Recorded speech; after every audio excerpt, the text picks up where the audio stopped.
আসসালামু আলাইকুম ইয়া রহমতুল্লাহি ওয়া বারাকাতু।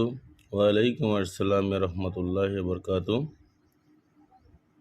আজকে কুরবানি ঈদ নামাজ পড়তে এসেছি আমরা দুই ওয়াক্ত নামাজ পড়ার জন্য।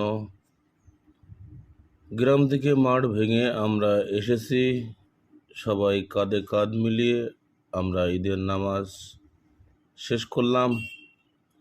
আলহামদুলিল্লাহ, আমাদের গ্রাম তারনিবাস, হাসাদা পোস্ট অফিস, থানা জীবননগর, জেলা চুয়াডাঙ্গা, ঢাকা, বাংলাদেশ থেকে প্রচারিত হলো আমাদের এই ঈদের নামাজ। তো বন্ধুরা, আমরা আমাদের মতন খেয়াল খুশি মুরব্বী, জওয়ান, যুবক সব কটাই, আধা বৃদ্ধ সবাই মিলেই সুন্দর করেই নামাজটা পড়লাম। দোয়া করবেন সবাই আমাদের জন্য। আল্লাহ হাফেজ। আল্লাহ আপনাদের সহায় হোক। আমিন।